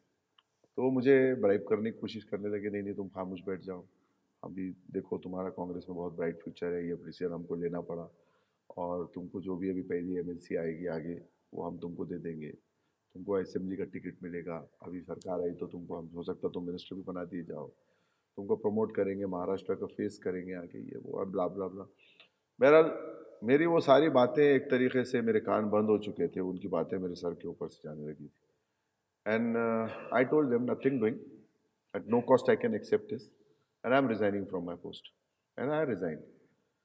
तो उनको लगा ये मजाक कर रहा है या कुछ वो कर रहा है या अभी ओवर रिएक्ट कर रहा है। उन्होंने कहा तुम फ़ोन बंद कर दो, अभी गाड़ी आ जाएगी, तुम कहीं घूमने चले जाओ, जैसे ये यूजुअली एमएलएस को ले जाते हैं। मैंने कहा मुझे कहीं नहीं जाना। वो चेक करते रहे 5-5 मिनट से कि मैंने फ़ोन बंद किया है क्या, बट मैंने अपना फ़ोन बंद नहीं किया। मुझे सबसे पहले याद है, मुझे एक हमारे यहाँ के रिपोर्टर है रवि माताड़ी, मेरे गुड फ्रेंड है, वो उस वक्त शायद पुढारी में हुआ करते थे। उन्होंने मुझे कॉल करके पूछा कि सर ऐसे ऐसे हो गया है, आपने क्या इस पे वो किया? तो मैंने उनको डायरेक्ट बता दिया कि I have resign from my post. शाम तक ये न्यूज़ फैल गई और इनको लगा कि शायद चलो थोड़े दिन के बाद इसका गुस्सा ठंडा हो जाएगा। लेकिन मैंने पहले सबसे पहले पोस्ट से रिज़ाइन किया, पार्टी से रिज़ाइन नहीं किया। फिर मैंने दिल्ली कंप्लेन की कि ये लीडर्स ने ये पार्टी पॉलिसी के खिलाफ किया है, ये पार्टी पॉलिसी नहीं हो सकती। तब मुझे ये कहा गया कि पार्टी की पॉलिसी बन गई, तुम विरोध मत करो। पॉलिसी जो होती है it's a written document, it's not in just in air. ये कोर कमेटी डिसाइड करती है किसी भी पार्टी की। जो डॉक्यूमेंट सबसे टॉप लेवल की जो कमेटी होती है उसके पास होता है, which is the national committee, और वो पर्कुलेट होती है ओरली नीचे कार्यकर्ताओं के, ये हमारी पार्टी की policy, but it is document, it's somewhere kept in the safe. तो मैंने उनसे एक ही सवाल पूछा कि आप मुझे बताएं कि पार्टी की पॉलिसी कब बदली। जब अभी तक मैं आज 16-17 साल से काम कर रहा हूं पार्टी के अंदर, तो मुझे तो ये पता था कि हमारी पॉलिसी की है कि we will not go in renaming, any renaming, हम इंटर नहीं करेंगे। तो इसमें हमने इंटर क्यों किया? आपने नींव का पत्थर हिला दिया। तो वो उसका जवाब तो मुझे नहीं दे पाए। फिर बहरहाल मैंने 1 महीना फॉलोअप किया, सोनिया गांधी को चिट्ठियां लिखी, दिल्ली हाईकमांड को चिट्ठियां लिखी, दिल्ली गया भी। उन्होंने एक शोकॉज नोटिस निकाला ये लोगों को, और शोकॉज नोटिस निकालने के बाद इन लोगों को उसको दबा देना चाहते थे। एक सिंगल 1 पर्सन कमिटी अपॉइंट की मैडम गांधी ने। उन्होंने मुझसे भी बात की, still I have that call in my phone. तो उन्होंने मुझसे बात की कि मैं आ रहा हूँ, मैं देखता हूँ, मैं कैसे करता हूँ। मैंने कहा आप आएँ, देखिए ये गलत हुआ है। बट शायद उनको बॉम्बे में ही किसी तरीके से रोक दिया गया, वो औरंगाबाद नहीं आए कभी। और फिर मुझे बाद में दिल्ली के ऑफिस से ये कहा गया कि मिस्टर उस्मानी ये बहुत बड़े लोग हैं, आप इसको अपोज नहीं कर सकते, इसको हम कैसे वो करेंगे अफोर्ड, यूँ त्यों, तो आप इसको जाने दें, पॉलिटिक्स है, थोड़ा सा वो करें। बहरहाल मैंने उनसे एक ही बात की, जो सीनियर्स मेरे सामने थे, एआईसीसी के बड़े बड़े ऑफिसर्स थे वो, पोस्ट बियरर्स, मैंने उनसे एक ही कहा कि just give me one answer, कि अगर आज गांधी होते, नेहरू होते, इंदिरा गांधी होती, सरदार पटेल होते, लाल बहादुर शास्त्री, मौलाना आज़ाद, अंबेडकर, जो भी आप जिनको अपना स्तंभ मानते हो, बेस मानते हो, तो क्या आपको वो इस रीनेमिंग पॉलिसी में जो आप गए हो जाने के लिए अलाउ करते? Just answer me this. उन्होंने बड़ी शर्मिंदगी से मुंह नीचे करते हुए कहा कि मिस्टर उस्मानी अनफॉर्चुनेटली नो। तो मैंने कहा that's my point, that what I am saying. ये आपकी गांधी की सोच नहीं हो सकती जो आपने की है। और मैं आपके साथ ये सोच के जुड़ा था कि आप गांधीवादी हो, आप गांधी, अंबेडकर और नेहरू की सोच रखने वाले लोग। अगर आपके अंदर से वो विचारधारा मर गई, वो सोच मर गई, तो मेरा आपका क्या नाता रहा? Hence I resign from the party primary membership and I moved out. और उसके बाद मैंने ये केस भी कंटेस्ट किया हाई कोर्ट में, सुप्रीम कोर्ट में, and that's all the history you have in front of. इससे रिलेटेड क्वेश्चंस तो और है, लेकिन अपने पास थोड़ा टाइम कम है। So coming back to elections, आपके कुछ अपोजिशंस है जो ये कह रहे हैं कि कुछ लोग इलेक्शन जीतने के लिए नहीं, इलेक्शन हराने के लिए खड़े हुए हैं। इस पे आपका क्या कहना है? अब जिसको अपनी हार समझ में आती है सामने, वो तो किसी के ऊपर यही इल्जाम लगाएगा। देखिए, इस वक्त सारी चीजें मेरे सामने नेगेटिव में थी। सरकार मेरी कोई है नहीं, क्योंकि मैं कुछ पार्टी में नहीं। मैंने किसी पार्टी का टिकट एक्सेप्ट नहीं किया, इंस्पाइट ऑफ द फैक्ट कि मुझे पार्टियों से ऑफर था। अब ये माने ना माने, लेकिन इनके सीनियर लीडर्स ने मुझे कई ऑफर दिए कि हम आपको टिकट देना चाहते हैं और आप हमारे कैंडिडेट हो जाएं। मैंने उनको स्ट्रेट अवे रिफ्यूज किया कि आपकी कौन सी पार्टी? सबके पास है। अब वो मानेंगे नहीं, मैं आपके कैमरे पे कहूँ तो वो कहेंगे कि नहीं ये झूठ बोल रहे हैं, क्योंकि ये तो कोई ऑन रिकॉर्ड तो होता नहीं, कोई पत्र तो देता नहीं, कोई जी, ना कोई आके आपसे डिस्कस करता है। बट कांग्रेस के लीडर्स थे, ओके। एनसीपी के लीडर्स थे, उनको यहाँ कैंडिडेट नहीं मिल रहा था। This is a fact, that's why they moved in the other constituencies. तो उनका ये था कि हम आपको टिकट मैंडेट देना चाहते हैं, टिकट देना चाहते हैं। मैंने उनसे एक ही बात की कि मैं आपका टिकट नहीं दे सकता, बिकॉज आपकी सबकी पॉलिसी हो गई है कि औरंगाबाद को संभाजी नगर कर देना। जब औरंगाबाद को संभाजी नगर आप कर देना चाहते हो, तो आप कैसे एक्सपेक्ट करते हो कि मैं आपकी पार्टी का एमएलए बनूं और वहां पे वापस मैं बिल लाना चाहता हूं, क्योंकि ये सियासी तौर से ही मुझे अब लगता है कि नाम वापस लिया जा सकता है। कोर्ट में चल रहा है केस, इसको बहुत डैमेज किया है, I am fighting with all my strength. इसके अंदर मैंने किसी से पैसा भी नहीं दिया ताकि कल मुझे कोई ये बोले कि यार तुमने पैसे की बर्बादी कर दी, ये कर दी। नहीं, I am fighting it from my side. अगर ये केस जीतते हैं तो सबकी जीत है, और खुदा ना खास्ता इफ वी लूज, अकेले हिशाम उस्मानी का लॉस होगा, किसी का लॉस नहीं होगा, क्योंकि दिल में सबके कि औरंगाबाद हो। तो अभी अगर जो वो सुप्रीम औरंगाबाद कोर्ट की वापस जो आई थी हियरिंग, तो वो आपके केस की नहीं थी, वो दूसरी थी। नहीं, पहले एक एनसीपी के और कांग्रेस के 2 लोगों ने जाके इस केस को खराब कर दिया। ओके। उन्होंने इस केस को पहले तो हमसे ये कहा कि हम नहीं जा रहे, they went without telling us. Even यहाँ की कुछ बॉडीज हैं जो इसको मॉनिटर कर रही थी, जो है, उनको भी उन्होंने ये कहा हम नहीं जा रहे हैं। फिर वो गए, खामोशी से केस डाला, उसकी डेट लगवाई, और तारीख के दिन वो हाजिर ही नहीं हुए, ना उनके वकील हाजिर हुए। वो केस उड़ गया सीधा सीधा। वो उड़ने के बाद में हमारी जब तारीख आई सिटी की, डिस्ट्रिक्ट तो मेरा अभी भी रुका हुआ है, जी। तो उसमें कोर्ट ने हमारे को यही कह के उड़ाया, या उसमें से वो डिस्पोज किया कि इससे पहले की एक याचिका हम डिस्पोज कर चुके हैं। यानी हमारे मेरिट पे नहीं हुआ, उनका आधार लेके हमको उड़ा दिया गया। This was all a part of a game. अब जो है, तो मुझे लगता है कि इसके लिए नाम के लिए बिल लाना पड़ेगा। I would like to take 1 or 2 more minutes कि ये जो शहरों के नाम बदले जा रहे हैं पूरे हिंदुस्तान में, इसमें कुछ रेवेन्यू लॉज को यूज़ किया जा रहा है, और सबसे इम्पोर्टेंटली इसके अंदर सेंट्रल गवर्नमेंट की 1953 की गाइडलाइंस को यूज़ किया जा रहा है, जो ब्रॉड प्रिंसिपल्स एक एडवाइजरी जैसी निकली थी। उसमें सबसे पहले ये है कि किसी शहर का नाम बदला जाना है तो असेंबली में उस स्टेट के एमएलए के जरिए बिल लाया जाना चाहिए।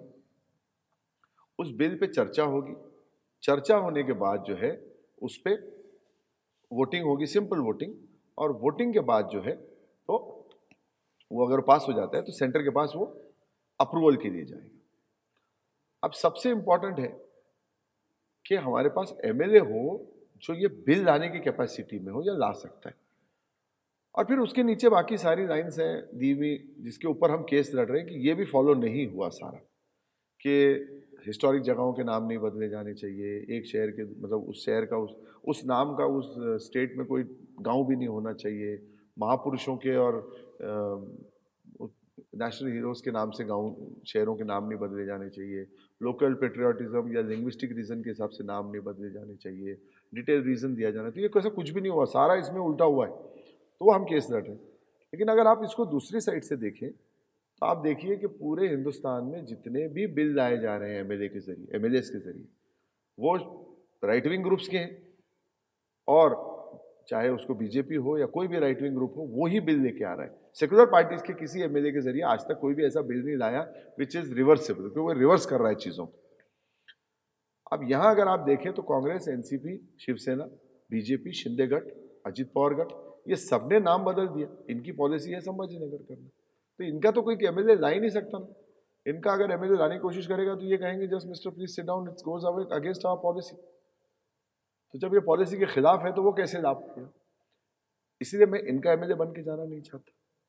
अगर हमको एमआईएम पे भरोसा हो तो 2.5 साल से तो एमआईएम के 2 एमएलए ऑलरेडी असेंबली में बैठे हैं, ये जब से मैटर चल रहा है। Why didn't they brought the bill?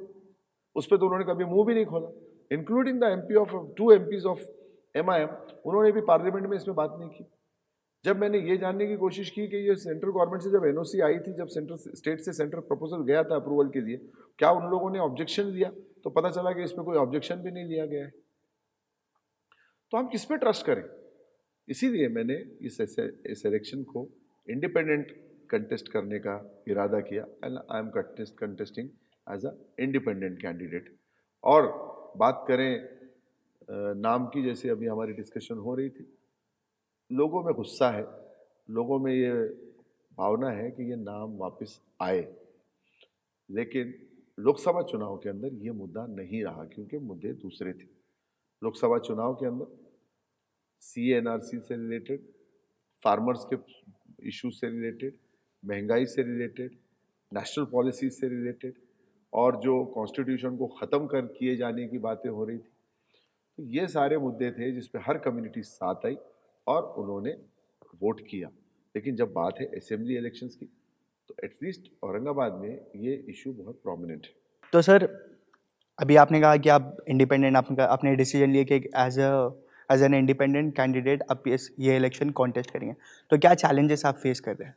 देखिए, मेरे पास इस वक्त अपना एक ऑर्गेनाइजेशन है जो मैं कांग्रेस से बाहर लेके निकला था। उसको मैंने अभी भी बहुत लोगों को इंटैक्ट रखा हुआ है। चैलेंजेस है, जैसे पार्टी होती है उसमें कई आपको फंड्स होते हैं, ये होते हैं, ये सारा इलेक्शन जो हो रहा है ये मेरे अपने पर्सनल उससे हो रहा है, एक्सपेंसेस से हो रहा है। सेकंड थिंग जो है, हमारे सामने इतनी बड़ी बड़ी ताकतें जो पार्टियां हैं और जो इतनी एक जिसको कहेंगे एक बारबरिक मशीनरी है गवर्नमेंट से, वो सारी, ये सारे चैलेंजेस हैं। दूसरी चीज़, इसमें ब्लेम गेम भी होंगे। और तीसरी चीज़ ये है कि जिस तरीके से इलेक्शंस को मैनिपुलेट किया जा रहा है, चीज़ों को तोड़ा जा रहा है, पॉलिटिक्स गंदी तरीके से की जा रही है। These are all the challenges which we are facing और we are trying to combat with it. और अगर आप ये इलेक्शन जीतते तो सबसे पहले आप कौन से मुद्दे को सॉल्व करने के लिए ट्राई करेंगे? अपार्ट फ्रॉम नेम चेंज, कौन से डेवलपमेंटल इश्यूज पे आप फोकस करेंगे? मेरा सबसे पहला तो, जैसे आपने खुद ही उस पर बात कहा कि नेम चेंज, तो मेरा ये इस मुद्दे को जाके लड़ना, यही मेरा मेन मकसद है। इसकी वजह से मैं इंडिपेंडेंट जाना चाहता हूँ ताकि मुझे कोई रोके नहीं। लेकिन एक बात और मैंने साफ की है कि आई बीइंग वर्कर और a person, political person of secular ideology, एक सेक्युलर आइडियोलॉजी का कार्यकर्ता होने के नाते, I believe in Gandhi, I believe in Baba Saheb Ambedkar, I believe in Maulana Abul Kalam Azad, I believe in Nehru, I believe in Phule Shahu Ambedkar's Vichardhara, which we call in Maharashtra. And I'm a very much strong admirer of Dr. Rafiq Zakaria, one of the local leader from here. तो मुझे लगता है कि मैं, अगर कोई secular government बना रहा है स्टेट में, कोई भी, भले वो सो कॉल्ड सेकुलर, मैं उनको लिखता हूँ अक्सर, तो मैं उनको सपोर्ट करूँगा, क्योंकि सबसे पहले मुझे ये लगता है कि इस मुल्क में या स्टेट में सेकुलर सरकार होना ज़रूरी है। अब ये जो मेरा मुद्दा है नेम चेंज का, इसको मैं बिल्कुल छोड़ना नहीं चाहूँगा, इससे मैं बिल्कुल पार्ट ऑफ नहीं करना चाहूँगा, इसको मैं रखना चाहूँगा। इसको सॉल्व करने के बाद मेरे जो मैनिफेस्टो में जो पॉइंट्स हैं उसमें मल्टीपल इश्यूज हैं। जैसे मैंने आपको कहा कि हमको जकरिया साहब का नया वर्जन, जो उनका वो था, मॉडल था डेवलपमेंट का, उसको लेके आ रहे हैं, जिसमें मुझे लगता है कि जो बेसिक काम है वो भी नहीं हुए हुए आज तक। सबसे पहले हम कोशिश करेंगे कि जो पानी का जो मसला है औरंगाबाद में, उसको किस तरीके से हम हल कर सकें कि यहाँ पे पानी अनइंटरप्टली डेली मिल सके लोगों को। क्योंकि जायकवाड़ी है, ऐसा नहीं है कि पानी नहीं है हमारे पास, बट कुछ ना कुछ लीडरशिप के इश्यूज हैं जिसकी वजह से हम पानी नहीं मिल पाते हैं। सेकेंड थिंग, मुझे लगता है कि हेल्थ इश्यूज के ऊपर भी काम करने की ज़रूरत है। मैंने अपने मैनिफेस्टो में रखा है कि हम हर महल्ले के अंदर मोहल्ला क्लिनिक स्टैब्लिश करना चाहेंगे, या अगर क्लिनिक डिस्पेंसरी हो तो उसकी अवस्था सुधारी जाए।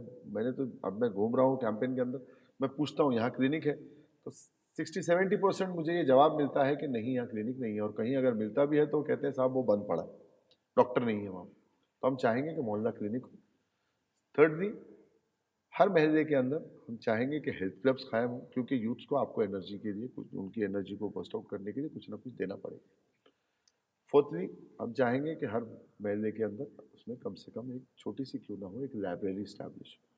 जब तक आप चीज़ें देंगे नहीं और फिर आप यूथ को ब्लेम करेंगे कि वो ये बाहर घूम रहे हैं, ये कर रहे हैं, वो कर रहे हैं, आपको उनको देना पड़ेगा। फिफ्थ, हम चाहेंगे कि टॉयलेट्स की सुविधा हर जगह उपलब्ध हो, क्योंकि बातें तो बहुत बड़ी बड़ी हो रही है, स्मार्ट सिटी ये वो, लेकिन हमारे शहर के अंदर टॉयलेट्स भी नहीं है प्रॉपरली। फोर्थली, हम चाहेंगे कि सबसे इम्पॉर्टेंट जो फर्स्ट पॉइंट हमारे सामने है, ये औरंगाबाद, ये एक टूरिज्म कैपिटल है, और मैंने अपनी एक डिमांड रखी हुई है 2012 से कि यहाँ टूरिज्म कॉरिडोर होना चाहिए। 70 साल में आज तक यहाँ टूरिज्म कॉरिडोर नहीं बन सका। तो मैं चाहूँगा कि उस डिमांड को परस्यू करते हुए औरंगाबाद में टूरिज्म कॉरिडोर बने, जिससे कि यहाँ के लोगों को रोज़गार मिले और हमारा पर्यटन व्यवसाय ये बढ़े। फोर्थली, हम चाहेंगे कि हमारे पास टैलेंट है, काम करते हैं लोग अलग अलग क्षेत्र में, लेकिन उनको ऑर्गेनाइज नहीं रखे जाने की वजह से वो आगे नहीं बढ़ पा रहे। तो हम चाहेंगे कि हम नए नए क्लस्टर्स यहाँ पे बनाएं, जिसके अंदर चाहे चाहे फर्नीचर हो, चाहे आपके हैंडलूम्स हो, हमारी टेक्सटाइल हो, या फिर आपका हैंडीक्राफ्ट से रिलेटेड कुछ हो। हमारे पास यहाँ फार्मर्स के पास कुछ ऐसे है, बहुत ज़्यादा रॉ मटेरियल होता है लेकिन वो वेस्टेज में जाता है, तो हम चाहेंगे कि उसका भी फ़ायदा हम करें, और किसी न किसी तरीके से शहर में पैसा आए, शहर में पैसा खेले, इकोनॉमी बूस्ट हो। फूड प्रोसेसिंग यूनिट्स हम डालना चाहेंगे, कोल्ड स्टोरेज को हम बढ़ावा देना चाहेंगे, उसके बाद एजुकेशन हब हम यहाँ कर सकते हैं, आईटी सेक्टर को यहाँ बढ़ाना चाहते हैं जाके। और सबसे इम्पोर्टेंट बात कि औरंगाबाद के पेरिफेरी में आप देखते हैं कि बहुत बड़ा इंडस्ट्रियल एस्टेट है। फालूज, शेंद्रा, अभी उसको शेंद्रा बिडकिन डीएमआईसी का नाम दे दिया गया। लेकिन हम ये भी देखते हैं कि औरंगाबाद के अंदर अभी पिछले 2 महीने पहले मैंने कुछ जॉब फेयर्स दिए थे, तो मुझे ये ध्यान में आया कि यहाँ लोगों को बहुत ज़्यादा एम्प्लॉयमेंट की प्रॉब्लम। मैंने पिछले महीने आपको जो क्या लगता है यहाँ पर एम्प्लॉयमेंट का मसला है या लोगों के पास स्किल सेट नहीं है जॉब्स के लिए? मुझे लगता है कि औरंगाबाद की सबसे बड़ी प्रॉब्लम है कि यहाँ जिसको हम कहेंगे लैक ऑफ लीडरशिप और इच्छा शक्ति, जो पॉलिटिकल विल हम कहते हैं, अगर पॉलिटिकल विल आ जाए तो चीज़ें सुधारी जा सकती। जनता तो वोट दे रही है, लेकिन उनकी भी कहीं तो कहीं हो रही है कि वो कैरिड अवे हो जा रहे हैं। जैसे अभी मैंने पिछले उसमें बात की थी कि हिंदुस्तान में जब चुनाव होते हैं तो सिर्फ 15 दिन के होते हैं। जैसे अभी हमारा कोड ऑफ कंडक्ट डिक्लेयर हुआ और 15 दिन के अंदर चुनाव हो गए। लेकिन इस वक्त आप देखिए कि यूएस में चुनाव चल रहा है और वो चुनाव का जो प्रोसेस है वो लगभग 2 साल का होता है। 5 ईयर्स की सरकार चुनने के लिए they take 2 years to decide.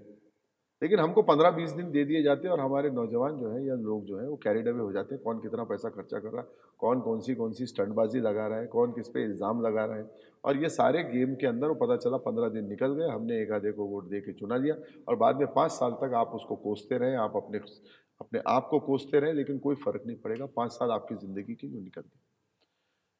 तो हमारी कोशिश रहेगी कि शहर को हम डेवलपमेंट के रास्ते पर ले जाएं और इस शहर को फिर से fastest developing city in Asia उसकी तरफ हम आगे बढ़ाएं। और हम ये देखना चाहेंगे कि जो हमारे पास जो कंपनीज चल रही उसमें से हम रोज़गार खींच के लाएं और अपने यहाँ के नौजवानों को दें।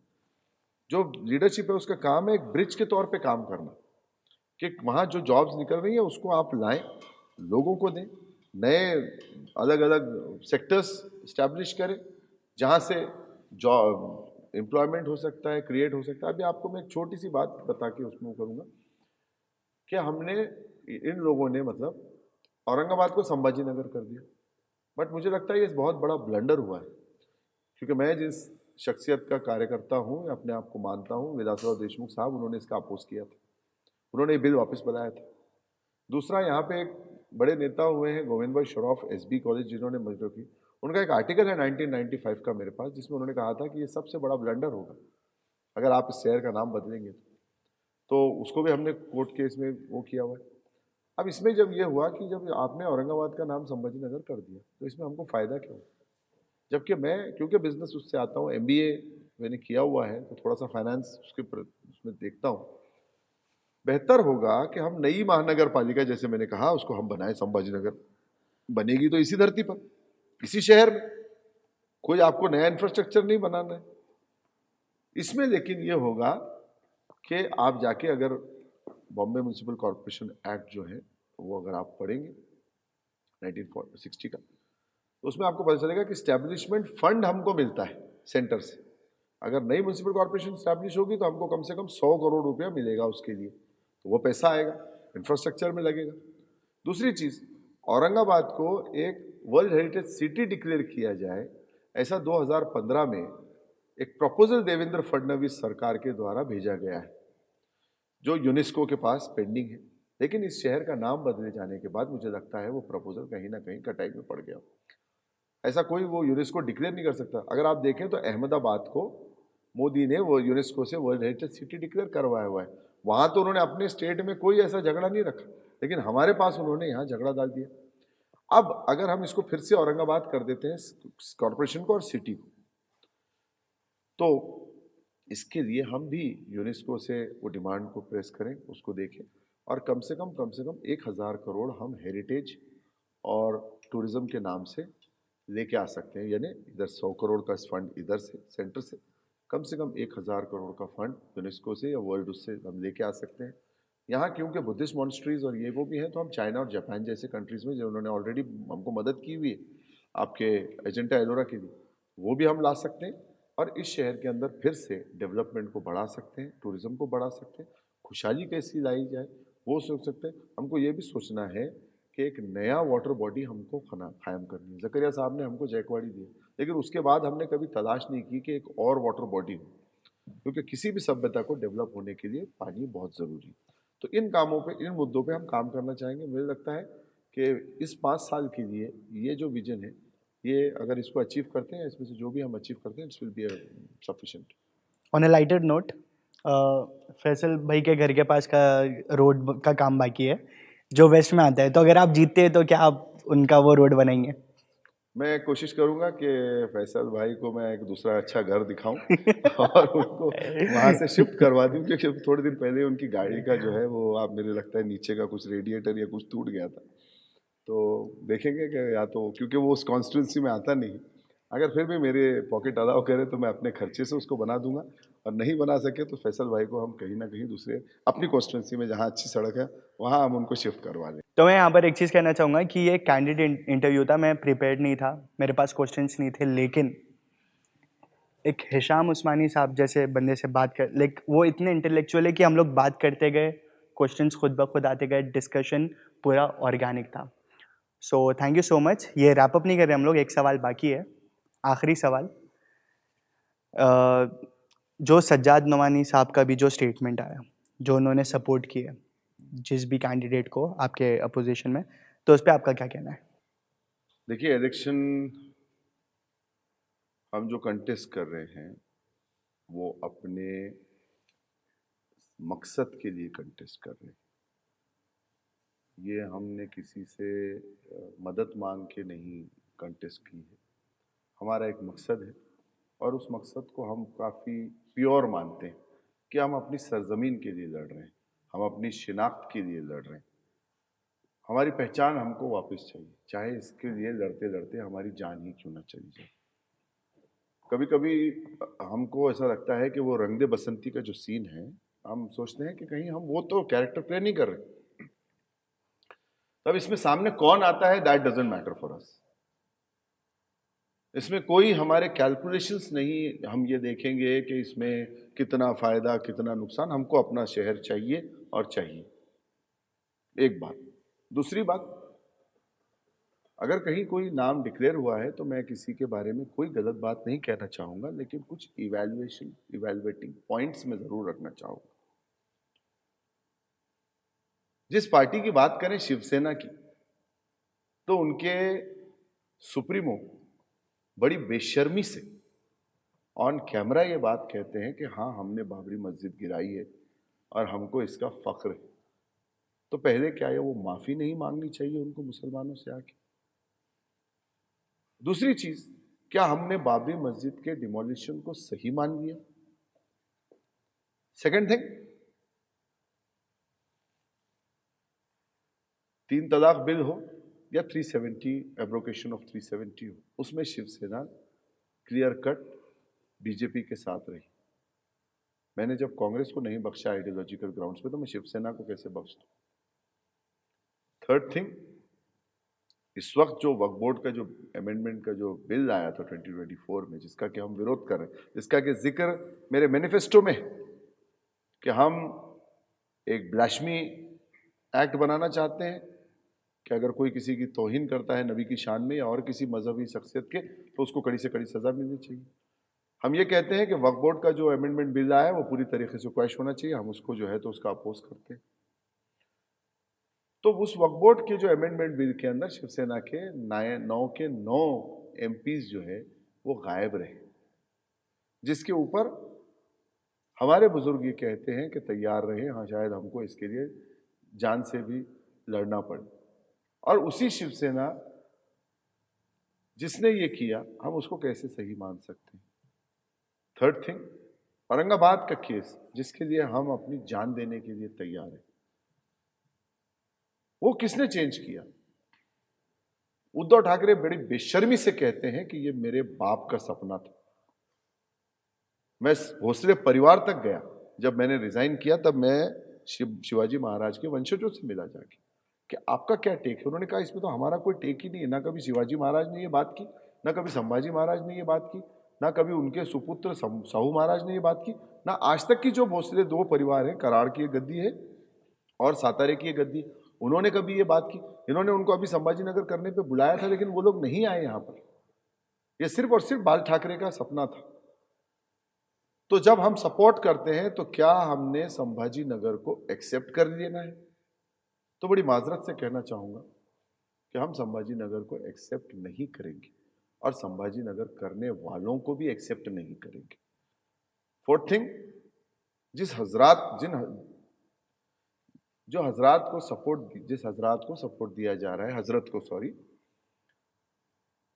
उनकी जो पॉलिटिक्स रही है वो हार्डकोर हिंदुत्व की रही है।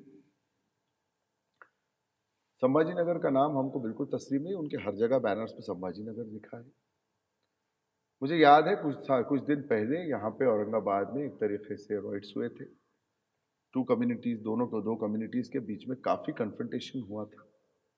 उसमें भी एंटी मुस्लिम एक्टिविटीज के अंदर, उस रॉइट्स के अंदर भी इनका नाम आया था और वो सारी पेपर में हेडलाइंस बना था। तो खैर, हम अपनी लड़ाई लड़ रहे हैं, कौन किसके साथ जाता है कौन किसके साथ नहीं, ये पॉलिटिकल बैटल है। हमको इतना पता है कि हम अपने खुदा के हुजूर में जरूर पेश होंगे और अपना जवाब देंगे, अपना हिसाब देंगे। इसके लिए हमको सर्टिफिकेट नहीं चाहिए, हमको खुदा की मदद चाहिए। जो दीन हमारे पैगंबर नबी करीम सल्लल्लाहु अलैहि वसल्लम ने हमको दिया है, हम उस पे चलते हुए किसी के साथ नाइंसाफ़ी नहीं करेंगे, लेकिन ऐसी कोई बात को हम तस्लीम नहीं करेंगे जो हमको लगता है कि हमारे मज़हब से इसमें कोई तफावत नहीं हो रही है। और अगर जो है कोई हम सच हैं तो हम उस रास्ते पे चलेंगे। और मेरा यही टेक है, कम वॉट में हमारे सामने कौन सी ताकत आती है उससे हमको कोई फ़र्क नहीं पड़ता। हम ज़रूर अपने शहर के लिए लड़ेंगे और अपने शहर को वापस लेने के लिए पूरी ताकत लगाएंगे। पॉलिटिकल लड़ाई हमने शुरू की है और ये पॉलिटिकल लड़ाई हम बिल्कुल लड़ने वाले हैं। जो आपके जो अपोजिशंस है, तो आप सबसे बड़ा थ्रेट किसको देखते हैं, अगर कोई है तो आपके सामने? मुझे लगता है कि ये लड़ाई विचारों की है, इसलिए मैं किसी इंसान को एज अ थ्रेट नहीं देखता, मैं विचारों को एज अ थ्रेट देखता हूँ। जिस दिन मुझे लगता है कि मैं अगर किसी इंसान से डरने लग जाऊं तो मुझे पॉलिटिक्स में रहने का कोई अधिकार नहीं। सामने कौन खड़ा है, वो बड़ा है छोटा है, इससे कोई फर्क नहीं पड़ता। अगर मुझे लगता है कि मेरे विचार, मेरी आइडियोलॉजी सही है, तो किसी से बड़े इंसान के सामने भी मैं खड़ा रह सकता हूँ, उससे मैं फाइट कर सकता हूँ। और इस वक्त तो ऐसा है कि मेरे सामने हमारी कॉन्स्टिट्यूंसी के अंदर एक ही पार्टी के कई लोग लड़ रहे हैं, आपस में ही लड़ रहे हैं जी। और नारा जो दे रहे हैं वो तो जैसे बात करें, एक तरफ नारा दिया जाता है कि इत्तेहाद और सारा कुछ, लेकिन आप देखें ईस्ट कॉन्स्टिट्यूंसी हो या सेंट्रल कॉन्स्टिट्यूंसी हो, दोनों कैंडिडेट्स एमआईएम के ही लड़ रहे हैं, अलग अलग पार्टियों से लड़ रहे हैं। इधर एक नारा दिया जा रहा है जिसको मैं बड़ा वाहियात मानता हूं कि बटोगे तो कट, और जो है बटेंगे तो यस यस यस कटेंगे। Yes like that. तो वो खुद बटे हुए, 4 कैंडिडेट्स मेरे सामने खड़े हैं और सारे शिवसेना के, ये खुद बटे हुए। इधर जो है वो इत्तेहाद का नारा देने वाले खड़े हैं। तो मुझे हंसी आती है इसमें। मुझे कभी कभी गालिब का वो शेर याद आता है कि बाजी चाहे अतफाल है दुनिया मेरे आगे, होता है सबो रोज तमाशा मेरे आगे। तो ये तमाशा ही हो रहा है। इत्तेहाद का नारा देने वाले एक दूसरे के कपड़े फाड़ रहे हैं, सीडीज लेके आ रहे हैं मार्केट में, देखो जी इसने ये किया, देखो जी इसने किया। वहाँ एक हो जाओ का नारा देने वाले एक दूसरे से लड़ रहे हैं, छोड़ के भाग रहे हैं पैसे के लिए एक की पार्टी से दूसरी पार्टी के अंदर। तो मुझे लगता है कि हमारे जैसे आइडियल जो इंडिपेंडेंट्स हैं वही भले, जो कम से कम जनता के उम्मीदवार के तौर पे खड़े हैं कि हम आपको जवाब दे हैं, हमारे ये किसी नेता को नहीं। क्योंकि लोग कपड़े की तरीके से पार्टी बदल रहे हैं, आइडियोलॉजी बदल रहे हैं। मैंने कांग्रेस छोड़ी है, आइडियोलॉजी नहीं, मैं आज भी उसी आइडियोलॉजी पे हूँ, उसी गंगा जमनी तहजीब और उसी सेकुलर विचारधारा का कार्य करता हूँ और हमेशा रहना चाहूँगा। इसके लिए इनको मैं चैलेंज नहीं मानता। ये मफाती लोग हैं, ये आज यहाँ है कल वहाँ चले जाएंगे, परसों यहाँ से निकलेंगे तो वहाँ चले जाएंगे। इनके पास ना कोई विचारधारा की इंपॉर्टेंस है और ना कोई कमिटमेंट है किसी चीज़ से। मेरा कमिटमेंट है अपने आइडियोलॉजी से, मेरा कमिटमेंट है अपने लोगों से। और मैंने लोगों को ये राइट दिया है, अपने स्पीचेस में मैंने कहा है कि अगर आपको लगता है कि एमएलए बनने के बाद अगर मैं कोई प्रॉपर्टी या कोई एसेट एक्वायर करता हूं तो आप मुझसे सवाल पूछ सकते हैं, क्योंकि I am answerable to them. मैं उनका नुमाइंदा बन के सदन में जाना चाहता हूं, ना कि किसी शरद पवार, ना किसी राहुल गांधी या किसी ठाकरे या किसी ओवैसी। मुझे लगता है कि जनता इज द बेस्ट जज। बाबा साहेब अम्बेडकर ने हमको ये अधिकार दिया है कि हम पब्लिक रिप्रेजेंटेशन इस तरीके से भी कर सकते हैं एज ए इंडिपेंडेंट कैंडिडेट, और इसीलिए मैं उसमें इंडिपेंडेंट ही रहना चाहूँगा। और इनको मैं कोई थ्रेट नहीं मानता। ये लोग तो बेचारे यहाँ से टिकट नहीं मिला तो ये पार्टी में भाग जाते हैं। आपने देखा है सारा कुछ, पार्टियां तो ऐसी बदल रहे हैं लोग।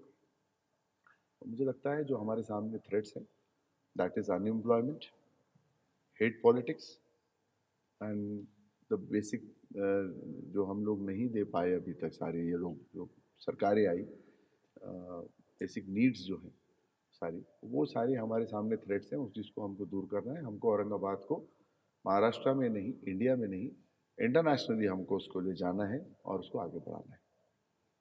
चलिए, थैंक यू सो मच, काफ़ी मज़ा आया। अ, एक प्रॉमिस के साथ मैं ख़त्म करना चाहूँगा कि मेरे को आपसे काफ़ी और लाइक अदर देन पॉलिटिक्स काफ़ी और चीज़ों पे बात करनी है। तो एक पॉडकास्ट आफ्टर इलेक्शन हम लोग के साथ आप करेंगे। जरूर। एंड आपको कैसे लगा है सेटिंग नहीं, अच्छा है, प्रोडक्शन अच्छा है, पॉडकास्ट? बहुत अच्छा है आप लोगों का। मतलब एक यूथ के तौर पे जिसने भी ये किया है, इट्स अ न्यू कंसेप्ट। हमारे शहर में देख के मुझे बहुत अच्छा लगा। और जिस तरीके से आप काम कर रहे हो तो वाकई इट इज़ क्वाइट इनोवेटिव, अच्छी चीज़ है।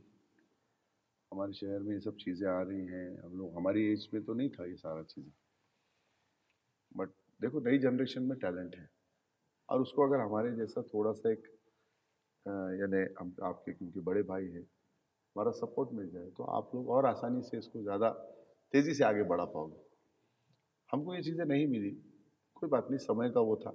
लेकिन वी आर लकी कि हमको आप जैसे छोटे भाई मिले हैं जो करना चाहते हैं। अब हमारा भी काम है कि आपको सपोर्ट करें, किसी तरीके से हम आपके काम आ सकें। तो मुझे देख के अच्छा लगा ये सारा सेटअप और ये वो पूरा। चलिए, थैंक यू। चलिए।